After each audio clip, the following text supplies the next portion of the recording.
friends. Welcome to another episode of the Long Distance Friends podcast. My name is Liv. It is so early in the morning. Okay. It is probably the earliest that I have woken up in like 2 months. I'm recording a little later than usual just because it's been one of those weeks. How are you doing? I want to thank everybody that is like following, liking, subscribing, and sharing with a friend. Like it is so deeply appreciated. It brings a little bit more attention to the show and it helps us out. It helps you out. And I like to think that what I'm putting out into the world is able to help somebody, like whether it is just validating an experience or giving someone the sense that they're not alone for 45 minutes. There's a lot of value. Unfortunately, I think we live in a society that we have progressed so far with this virtual world that it's pulled us further apart.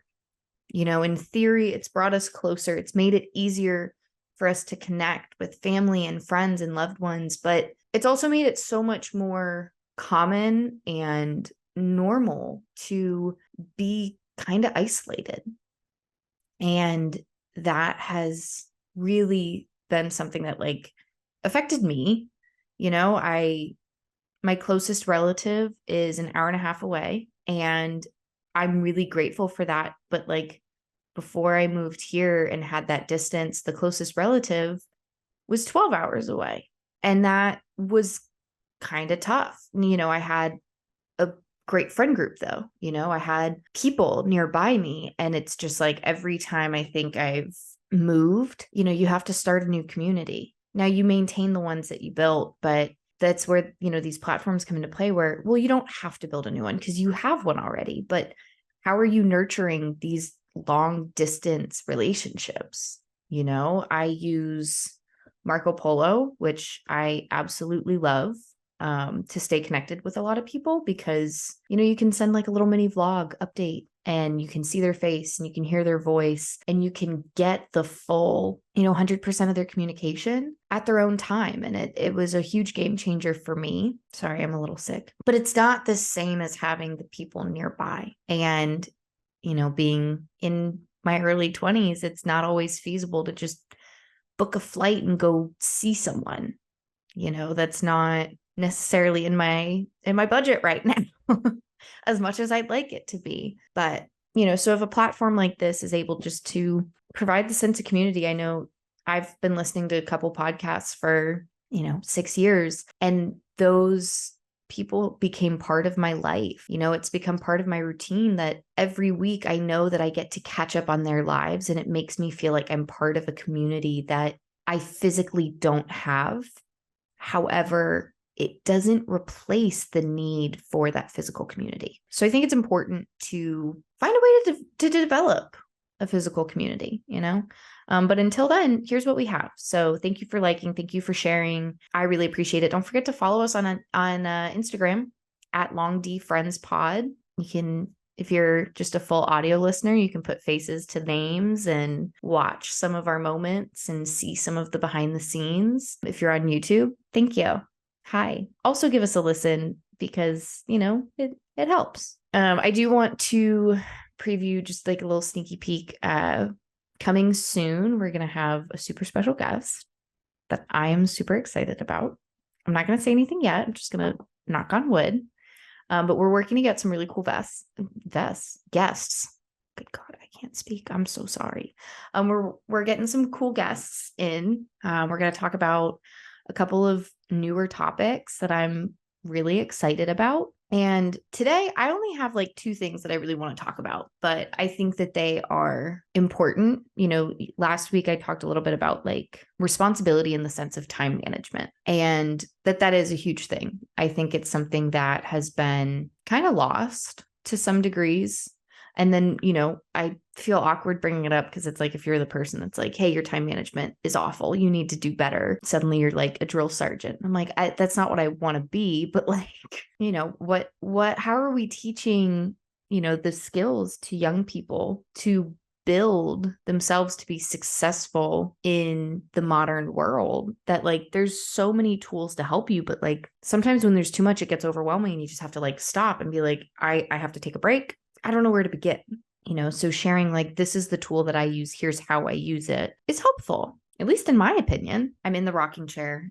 I do want to, here's my Rex for the week. Okay. This was a Sam's Club purchase. It is a hammock folding chair, so I can swing. I love it. I'm a fan. Okay. And it lets me sit crisscross applesauce. Super fun. So that's rec number one. While we are waiting on upgrading the studio, this is what we have. Other recs that I want to give.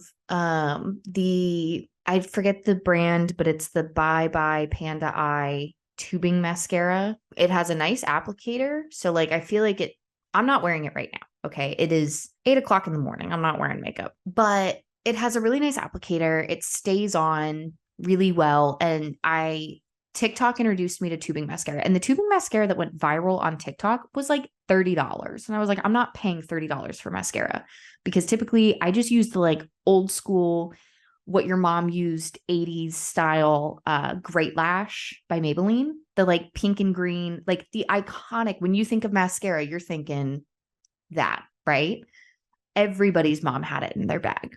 And I don't know if anybody else had this, but like when I was in middle school, my mom was like, you can wear clear mascara. And it was just like eyebrow gel. But I was like, and honestly, I should probably get some. Honestly, I think I need to go get some, because like, I mean, it helps a little bit, like for a no makeup look, like it works. And also I feel like I need to take classes on like how to do my makeup, because I don't know how to do my makeup. I know how to put on mascara and lip gloss, and that's it. And I really do think that that's all people need. I really do think that like that's fine. But then like I have all these like eyeshadows and blushes and all these things, and I'm like, I feel like I look like I'm trying so hard. Like I feel like sometimes I look like a kid playing with makeup if I try to do anything outside of just mascara and lipstick or lip gloss.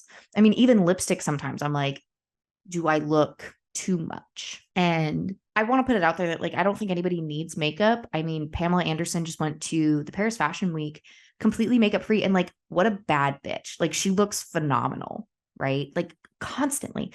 That like, beauty is not about how you are able to alter your appearance. Like I'm a big person of like, who you are on the inside is reflected by your outside. So like, I know that like physically I am not the most desirable human being in the world. I know I don't look like a Kardashian. And I also know that the Kardashians don't look like the Kardashians, that they have altered their appearances so many times to fit the trends.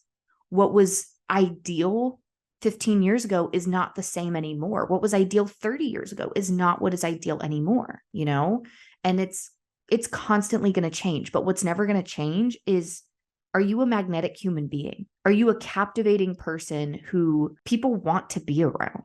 Are you kind? Are you gracious? Like, those are the things that I think reflect. And hate makes you ugly. So take that as you will. But the tubing mascara, I guess the way that it works is it's chemically different than regular mascara, where regular mascara is, it just, you paint it on. And the tubing mascara has a polymer that coats the lashes.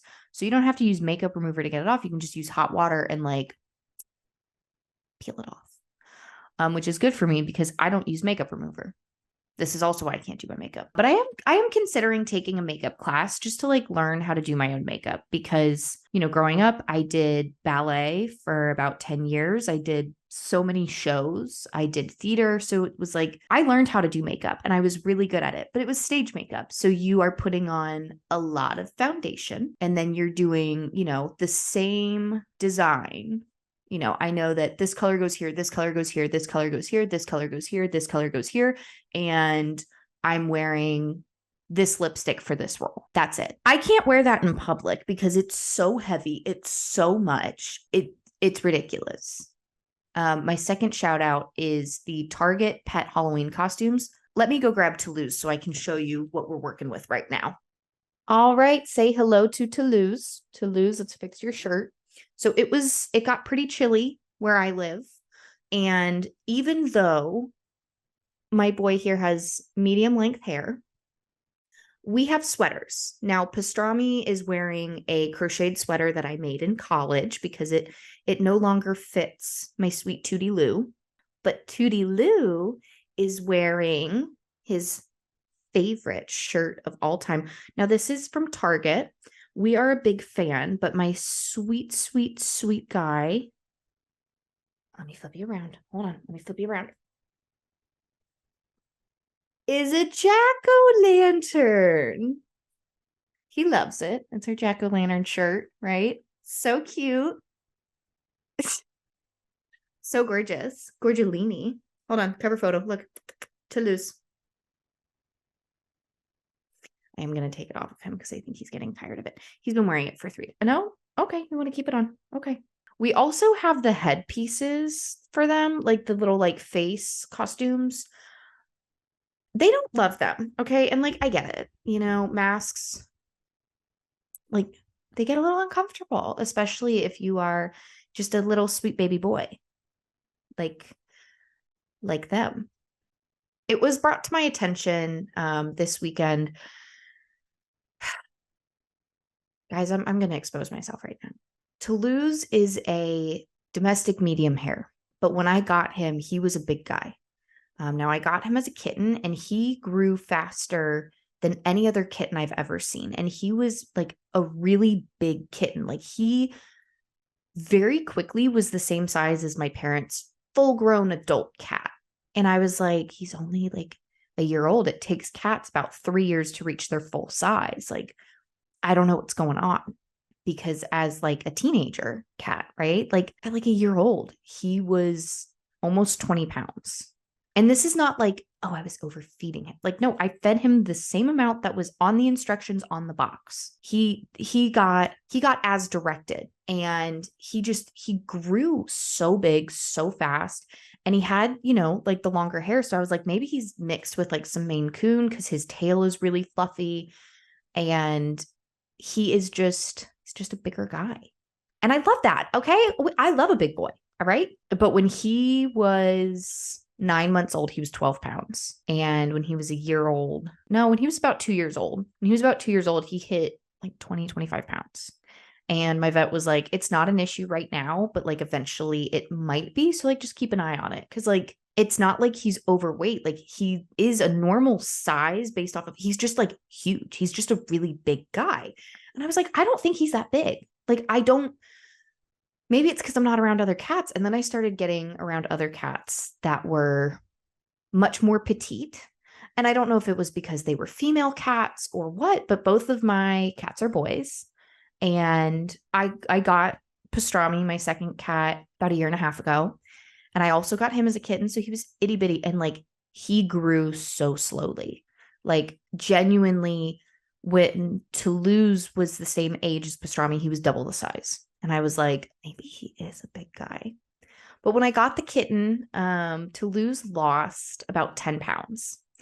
And it was very exciting for the vet. He was like, maybe he was depressed. And I was like, it makes sense. We both were. You know, I got him in COVID and I was with him all the time. And then I got a big girl job and I had to go to work and he was by himself. And like, even though when I got him in college, like we love to hang out with each other. He's hanging out with me right now, but he very much, I gentle parent my cats. I very much am a believer of like, you'll come to me. I'm not going to force affection on them. Hi. Hello. Do you want to say hello also? Come here. Pastrami also wants to say hello. Good morning. Good morning. Take a sniff. Hello. Yeah. Okay. That they'll come to me if they want me. I'm not going to drag them out from under a bed. I'm not going to force them to, you know, love me. I was very respectful. I think cats are absolutely phenomenal creatures in the sense that they are able to give you their boundaries. And it was like a really great lesson for me as someone who struggled with having boundaries because I had none. You know, I was under the impression that having boundaries was like a bad thing. And it's not. Spoiler alert, if you didn't know, it's not a bad thing to have boundaries. You have to have boundaries. Having boundaries is how you show up for yourself and how you show yourself and others that you care about them. Because if I am not setting a boundary with you of like, when you do this thing, you hurt me, I am hurting both of us. So I was always really respectful of both of my boys' boundaries when they were kittens of like, come to me, like, I respect your space. I respect you. Like, I'm going to be so happy and excited when you come to me, but like, I'm not going to just like force you. So Toulouse was chill with that. And he will hang out in the same room, but he's like, I'm done. Like, I don't want to be near you. Actually, like, I like to see you. I don't need to be next to you. And I'm like, thank you so much. I really appreciate your presence. It makes me so happy. Thank you. But when I moved out and it was just us, like, he'd be like, hey, I see you. I'm going to go to the other room. And then I'd be like, oh, I'm going to go to the other room. He'd be like, that's so nice. I'm going to leave. Actually don't want to be around you. And I was like, great. I love that. Thank you so much, honey. Thank you so much. But I got the kitten. Toulouse lost 10 pounds. Toulouse is currently about 16, 17 pounds. And I don't see it. I know he's giving me the death stare. I'll stop talking about your weight. I'm so sorry. He's healthy. He's good. But like, he had someone else to play with. And for about a year and a half, it was just me and him. And so I have all of these toys. Toulouse doesn't really like toys. Honestly, both of them don't really like toys. They like it for about a day. I'll get a new toy. They'll be obsessed with it. And then they're like, don't give a shit. I do not care about this anymore. And I've tried just about every toy I can find. And they're like, don't care. When Toulouse was a kitten, he had favorite toys. He had a abominable snowman that he stole from one of my roommates that he would carry around the house and he'd snuggle with. And it was super cute. And we still have it. And he does not play with it anymore. But I got pastrami. Toulouse started playing with him and like they full WWE each other. Like it's full Fight Club here. And that's just my life. We don't talk about it. It's fine. It's the number one rule of Fight Club. But this weekend, I introduced my cats to someone. And pastrami is still smaller than Toulouse. Like he's starting to get a little bit of a pouch. He's starting to get his primordial pouch, which all cats have. But he, in my head, is still like less than 10 pounds, knowing that Toulouse is his size and is about 16. And I was like, he's just an itsy bitsy teensy tiny boy. He's always been smaller than Toulouse, which then makes, the fighting unfair. And this person was like, hey, I also have 2 cats and both of them are under 10 pounds. This cat is more than 10 pounds. And I was like, no, he's a dainty little baby.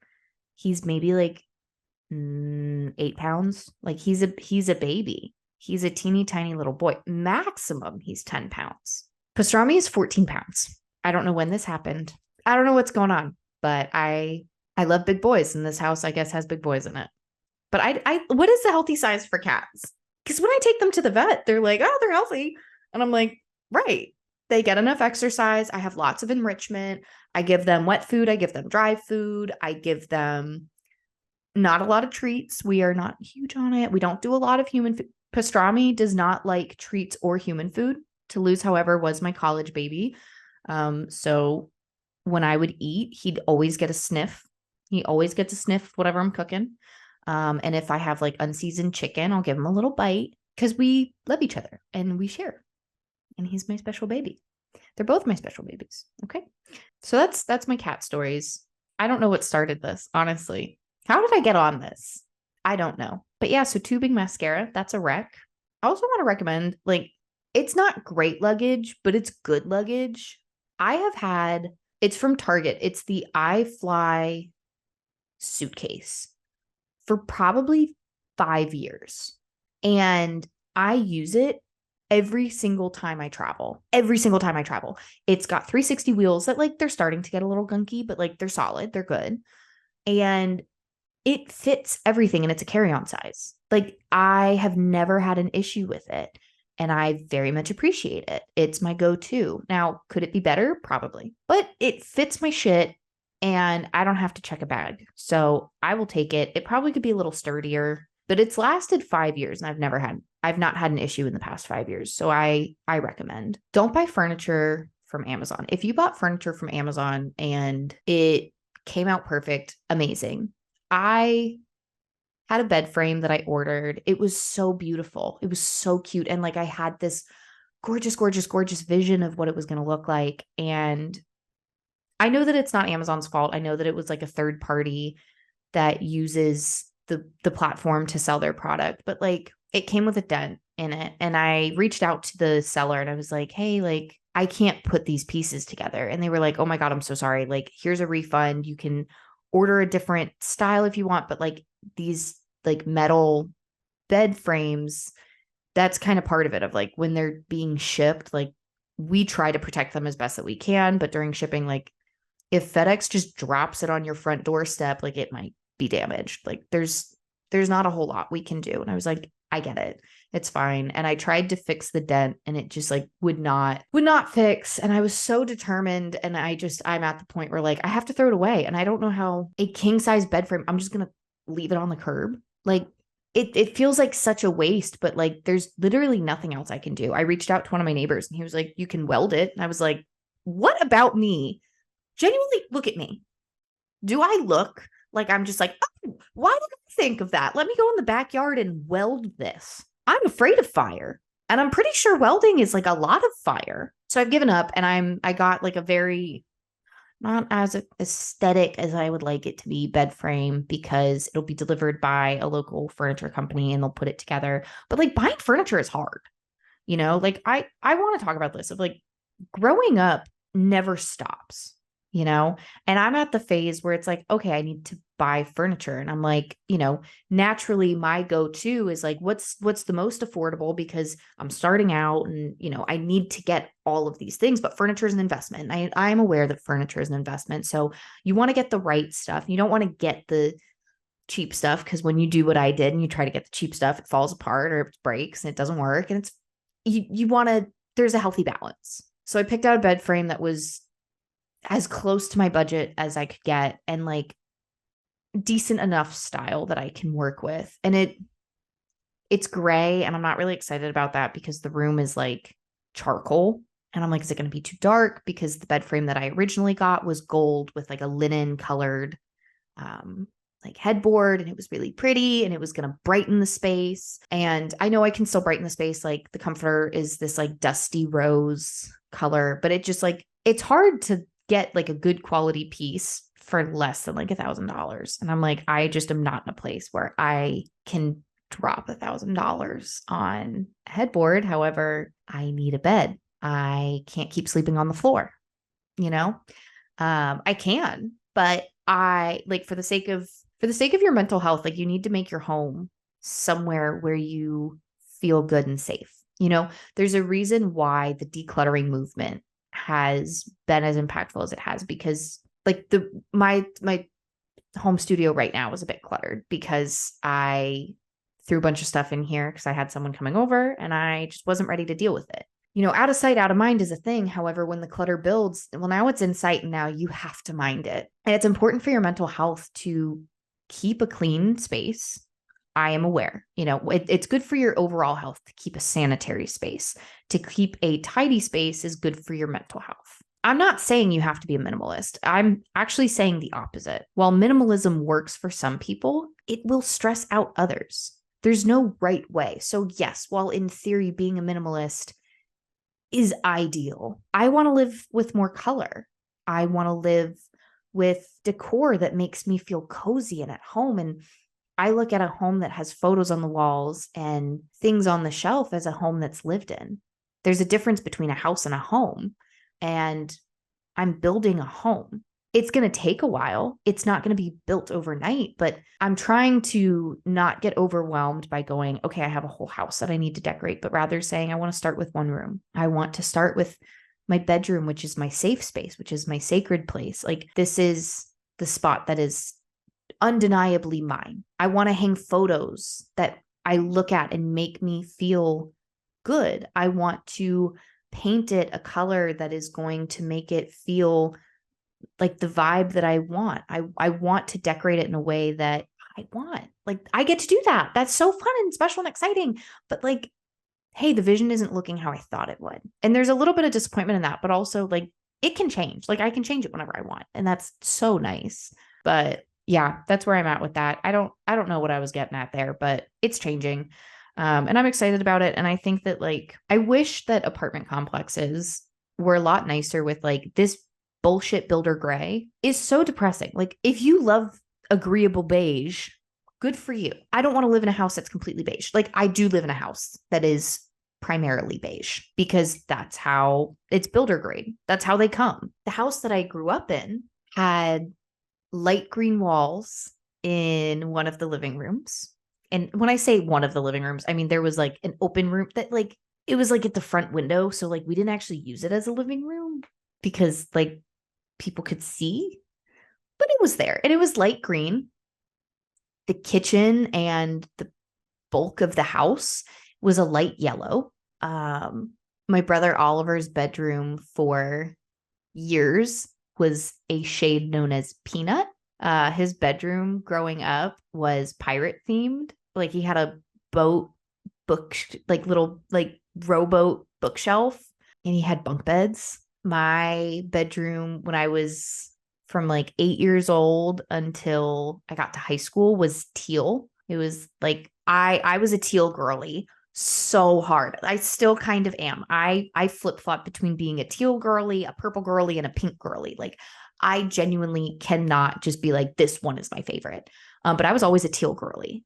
I was a teal girly with a pink bedspread and flower, Pottery Barn, because they were like, I did not care. I was like, these are the sheets, flower sheets.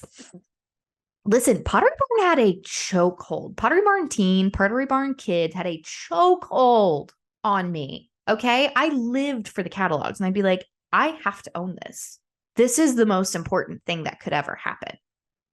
It wasn't, but like, you know, at the time, it was cool. It was the thing. It was everybody was doing it. And I lived for the catalogs. And then my sister had a green room and it was like aggressively green. It was so intense. And then we moved around and my old room got painted blue, like a light blue. And my brother got my room and I got my sister's room when she left for college and we painted it a light purple. And it is still light purple, but my other brother lives in it now. And I don't think they're ever gonna repaint it, but he doesn't care. He's like, it's just paint. Like, I don't give a shit. I'm like, all right, buddy. Sounds good. But it was full of color. There were things on the walls. There were pictures on the walls. There were, you know, books on the shelf. There were things that we had made in school on the shelf. There was so much life in it. And I am slowly adding life to my own home. And like, you know, it took me a while to realize like when I was 8 years old, my parents were in their 40s, you know, like they had a lot of life to like accumulate the vibe that they had in their home, you know, like they built life before. And I'm doing that now. And so I don't have to have that level of like things done. It just has to be cozy enough for now. So that's where I'm at. My stomach is growling. I do want to talk very briefly about medical responsibility because I am in my 20s. I'm in my young 20s. And it's something that if I can find a professional to talk about, I would love to. But it is so important that people take care of themselves. Nothing is more unattractive than people that don't take care of themselves. And when I say like that you don't take care of yourself, like I am someone who has struggled with really severe mental health. And I am so thankful and blessed that I am in a really good place now. But I have been in a place where I was not. I have been in a place where showering was the hardest thing that I could imagine doing, where I could not wash my hair, where basic personal hygiene was difficult and beyond difficult. And I was really grateful that I was in a therapy group where it was a completely safe space and that when I was going through that, I could share it and have 3 other women go, teeth brushing is it for me. I have to keep my hair short because when I'm really struggling, I can't brush my hair and I got like matted the last time. And so I had to cut my hair short. That's okay. And then sitting with these women and having the like, okay, so the most important thing I can do is take care of myself, right? But I'm struggling to be in a place where I feel worthy of taking care of myself. I'm struggling mentally and I don't have the energy for it. You know, I talk about my spoons. I have 5 spoons every day. Some days it takes me 2 spoons just to get out of bed. Some days it takes me a full spoon to take care of myself. Some days it takes me a full spoon just to brush my teeth. So how do I hack the system and still take care of myself? Whether it's, okay, you couldn't brush your teeth today. Can you use mouthwash? Like it's better than nothing. And sometimes better than nothing is all that you can do. And there is absolutely no shame in that. But it is important that we take care of ourselves, because your body is not everything that you are. Your body is going to change. And my body is not going to look like how it does today for the rest of my life. I would be putting an unrealistic standard on myself if that's what I expected. I mean, I am trying to break the unrealistic standard that my brain has given me, that I need to look the way that I did when I was 12 years old. That's not real. That was a prepubescent child. I'm never going to be 100 pounds, because when I was 100 pounds, I was a child. I was a baby. That's just facts. But taking care of my skin suit is my responsibility. Like, this is where I live. I live inside of this skin suit. And the same way that I need to take care of my house, I need to take care of my body. I need to live in a home that's sanitary. Well, I also need to make sure that I am sanitary. That's a basic. But then we go on to I understand that the fear of doctors is real. I've had plenty of experiences with doctors where I have needed help with something and have said, this is what's going on in my body, help. And they've gone, oh, that's not happening. You're too young for that. That's not valid. And it was really frustrating, but that didn't stop me from going back to the doctor. I just found a new one. I told them, okay, I would like you to mark on my chart the symptoms that I have, and I would like you to document your actions on them. Usually things get taken care of. Or I would bring someone with me, or I would just go to a new doctor. I'd be like, okay, new doctor. I mean, I had a doctor who, I remember I was in college and taking care of my body. It was my responsibility to protect myself. And so I decided to get on birth control, and I tried multiple different forms. And I was like, all of these are giving me just the worst side effects. And I hate it. And can I get a non-hormonal option? Because the hormones are just really fucking up my mental health so bad. And so I had a doctor look at me and tell me no. And they didn't just tell me no, they got mean with it. And I remember sitting there sobbing because they kind of bullied me. And I don't really want to talk about exactly what was said, but it was really hurtful and it was really unprofessional. I'm sorry if you can hear my stomach growling, but I contacted the student health center's board and the head doctor. And I was like, hi, this is what your doctor is doing. They are shaming the young women that are coming in here going, I can tell you what's going on inside of my body because I live here. I can tell you what's normal and what's not normal because I live here. I see it every day. If I tell you that it's not normal for me to have this amount of mucus coming out of my face, listen to me. I live here. You don't. I know what's normal and you don't. But I got a different doctor who gave me the birth control I was looking for. I had a copper IUD for several years. It also had a lot of side effects that I know most people don't have. It made my periods a lot heavier. And I know that that is a very common side effect for it, naturally, but it was to a point where it was really painful for me. Cause I've always had painful periods, but it made it so much more intense. And I look back at it, I'm like, how did I power through that? I would still go about my day completely. And I was just like, it's fine. And now I'm like, I could not imagine. And I know that it's hard to advocate for yourself. But it's important to do. One bad experience doesn't mean that all doctors are bad, but it's important that you go to your, annual exams. Preventative care is important. One, it's important to get your preventative care. It's important to get tested regularly. It is important to go to your annuals. It's important to get a pap smear. It's important to get your mammograms. It is important to be mindful of your family history. What could you be potentially predisposed to? I know that there are certain cancers that have run in my family. So it's important to me that I get my pap smear because, hey, cervical cancer is something that it might be in the cards for me. I know that it's important for me to have a good relationship with my gynecologist because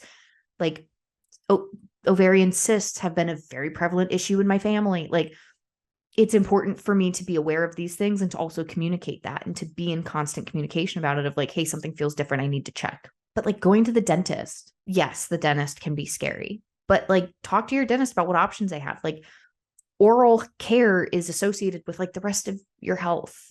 Like the worst thing that they can say is like, hey, you're not in good shape and you need help. If you need help and you are not going, you're being irresponsible. And that's not, one, it's not cute. It's not cute, okay? It's not cute to neglect yourself. And also, I'm not going to say that you have to love yourself. I think that you should love yourself. I think that your life will be a lot better if you love yourself, but you can't love yourself if you don't start with just liking yourself, just managing with yourself. You know, like self-love is the goal. Absolutely. I am proud that I'm at a point where I can say that I love myself and that I choose myself. But for a very long time, I didn't even like myself. And I can tell you that I didn't like myself because I was neglecting myself. I wasn't going to the doctor. I wasn't checking in. Like, let's take ourselves out of it. So now I'm not taking care of myself. I'm taking care of a pet or a child. If I'm a parent and I have a child and I don't take them to the doctor regularly for checkups to make sure that they are growing properly, to take care of them when they're sick, when they say that something feels wrong, that's neglect. Like the state can get called if you do not take care of your child in these ways. So why would you not doing those things for yourself not also be neglect? So go to the doctor. Like if you're scared, bring a friend, call a friend, text a friend. I mean, I am every time I'm in the doctor's office, no matter how comfortable I am, I'm texting a friend and I'm going, this is what I'm having done. And I want to talk about it. Like talk about these things more. Talk about what you're having done. It might remind somebody else that they need to do it. Like it's so important. It's so, so, so important. Like, yes, eating well, exercising, but also going to the dentist, going to the doctor, going to get things looked at when you need it. And like, I understand that not everybody has health insurance, not everybody can afford it, but like, that's a different issue. That is 100% a different issue that I am not going to stand on my soapbox about, but breaks my heart because like, you don't want to wait until it's too late. You know, like being proactive is going to keep you well longer. And like, I want you to care about yourself. I want to care about myself. And how can anybody else care for me if I don't care for myself? Just some food for thought. All right. Well, I've been recording for a while because I needed to record something. I had a whole plan for this week and it fell through. So you just get me. All right. Have a good week. Love you all. Please like, share, subscribe, email us at longdfriendspod. Follow us on Instagram at longdfriendspod. I love you. Have a great week. Bye.